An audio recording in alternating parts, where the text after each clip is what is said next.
ایک شکاری کے جال میں کوا اور کبوتر دونوں پھنس گئے. کوا بھی رو رہا اور کبوتر بھی رو رہا ہے.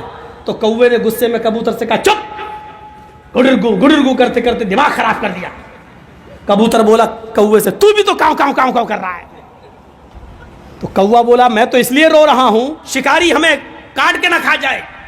تو کبوتر بولا ابے تو کیوں رو رہا ہے, تجھ سے زیادہ پریشان تو ہم ہیں.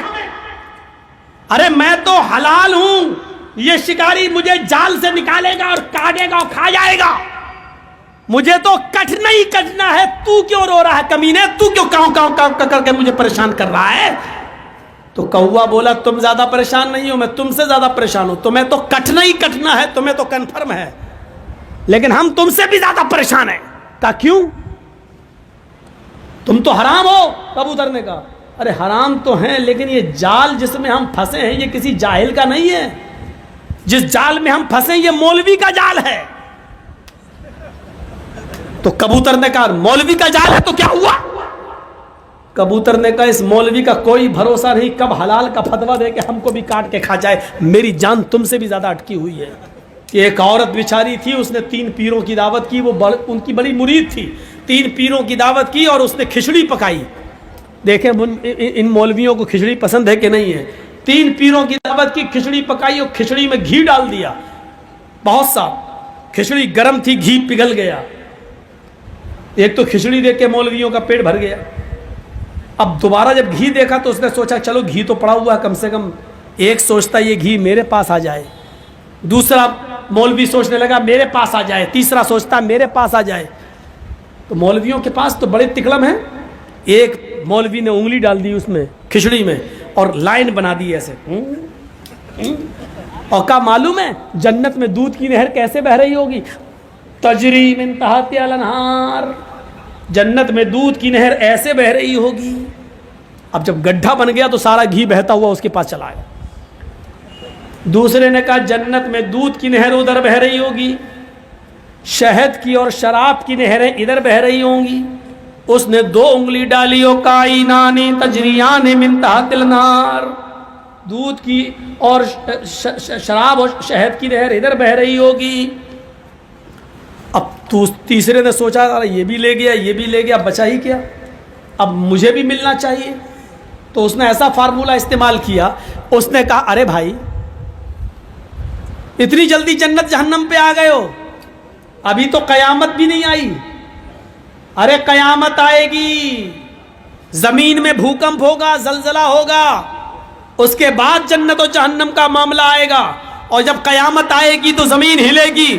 جانتے ہو زمین کیسے ہلے گی؟ اس نے پوری پلیٹ اٹھائی, اذا زلزلت الارض زلزالہا, گھی چاروں طرف پھیل گیا. اب کھاؤ. اس لیے مولوی ہارتا نہیں ہے, بہت سے راستے ہوتے ہیں اس کے پاس, بہت سے راستے. اللہ کے نبی نے فرمایا جب بچہ ماں کے پیٹ سے پیدا ہو, لڑکا ہے اور لڑکی 2 ہی ہوتا ہے, لڑکا یا لڑکی, اگر بچہ پیشاب کر دے تو بچے کے لڑکے کے پیشاب کی جگہ پر پانی کا چھینٹا مارا جائے گا, لیکن لڑکی اگر آپ کے بیڈ پر یا بستر پر یا کپڑے پر پیشاب کر دے تو لڑکی کے پیشاب کو دھویا جائے گا. لڑکے کے پیشاب پر چھینٹے مارے جائیں اور لڑکی کا پیشاب دھویا جائے, ایسا کیوں ہے؟ اب آپ اس کے پیچھے پڑ جائیں گے تو آپ اپنی عقل سے اتنا کام لینا چاہتے جو آپ کی عقل کے دائرے میں نہیں ہے. اللہ کے نبی نے فرمایا جب موزوں پر مسح کرو تو اس کے اوپر کے حصے پر مسح کرو, جبکہ عقل یہ کہتی ہے کہ گندگی نیچے لگتی ہے. آپ زمین پر چلیں گے تو مٹی یا ناپاکی نیچے لگے گی, تو قاعدے سے مسح نیچے کرنا چاہیے, ایسے ایسے پانی لے کے ایسے, تاکہ نیچے کا حصہ پاک ہو جائے. لیکن اللہ کے رسول نے نیچے نہیں بلکہ اوپر مسح کرنے کا حکم دیا ہے, اوپر. عقل کہتی ہے نیچے, لیکن ہمیں اوپر کرنا ہے. ایسا کیوں حکم دیا؟ یہ آپ جو چیز سوچ رہے ہو وہ آپ عقل سے اس کے دائرے سے زیادہ کام لے رہے ہو جو آپ کی عقل کا دائرہ نہیں ہے. اگر دنیا میں 2 ہی ہر آدمی کے عقل پر آدمی چلنے لگے تو معاف کیجئے گا, آپ کی عقل کچھ اور کہے گی اور میری عقل کچھ اور کہے گی, اور اسی عقل کا لوگوں نے ناجائز فائدہ اٹھایا. دیکھ لیجئے برطانیہ میں اور امریکہ میں، انہوں نے کہا اس میں عقلی طور پر کوئی برائی نظر نہیں آتی کہ لڑکے لڑکوں کے ساتھ ریلیشن شپ میں رہیں اور لڑکیاں لڑکیوں کے ساتھ ریلیشن شپ میں رہیں۔ برطانیہ اور امریکہ میں باقاعدہ لڑکے لڑکوں کے ساتھ شادی کر کے رہ رہے ہیں اور لڑکیاں لڑکیوں کے ساتھ شادی کر کے رہ رہی ہیں باقاعدہ۔ انہوں نے کہا اس میں عقلی طور پر کیا برائی؟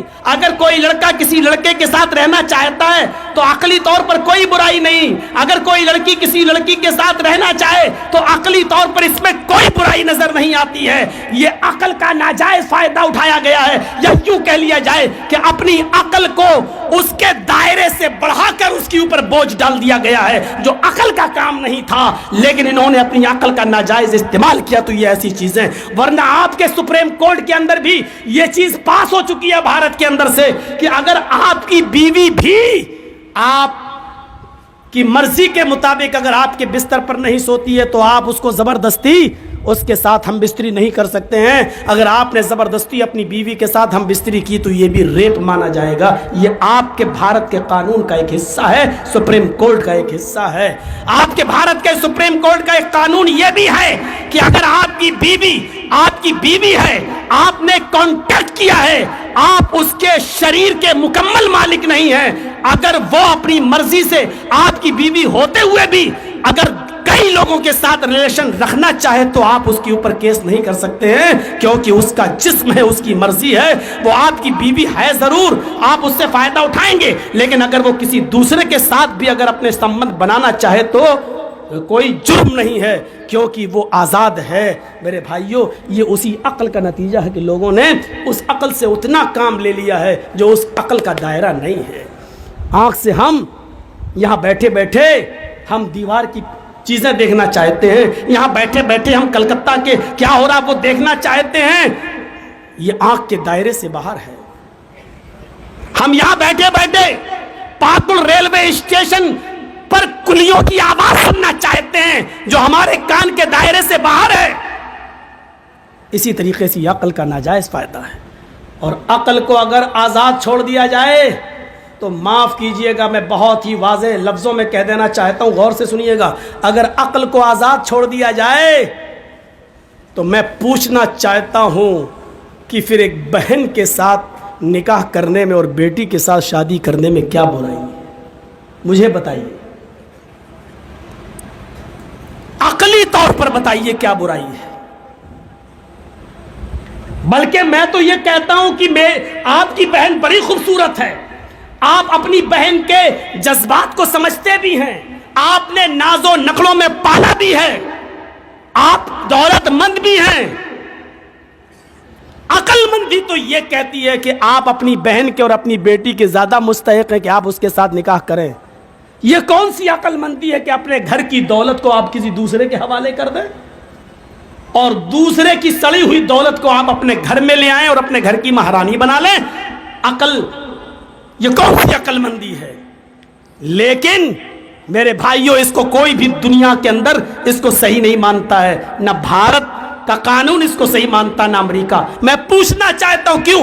کہتا کہ نہیں، شرم و حیا بھی، یہ آپ کتنی بھی چیزیں کہہ لیں، سماج سوسائٹی کی دہائی دے دیں، معاف کیجئے گا، آپ یہ صرف سماج اور سوسائٹی کی دہائی دے سکتے ہیں، لیکن مجھے یہ بتائیے عقلی طور پر اس میں کیا برائی ہے؟ جو کام ہماری بہن کے ساتھ ہمارا بہنوئی کرتا ہے وہ کام کیا ایک بھائی نہیں کر سکتا ہے؟ بچے پیدا وہاں ہوں گے، کیا بچے پیدا اس گھر میں نہیں ہو سکتے ہیں؟ بلکہ ہمیں اپنی بہن اور اپنی بیٹی کے مزاج سے ہم زیادہ واقف ہیں، ہم جتنا اچھی طریقے سے اس کے ساتھ رہ لیں گے دوسرا نہیں رہ پائے گا۔ عقل تو یہ کہتی ہے، لیکن میرے بھائیوں یہ عقل کا دائرہ ہے جو محدود ہے۔ جب عقل ہماری کام کرنا بند کر دیتی ہے تو وہاں پر ایک تیسرا علم کام کرتا ہے جس کو کہتے ہیں وحی الہی۔ وحی الہی کی ضرورت وہیں پڑتی ہے جہاں ہماری عقل کا دائرہ ختم ہو جاتا ہے۔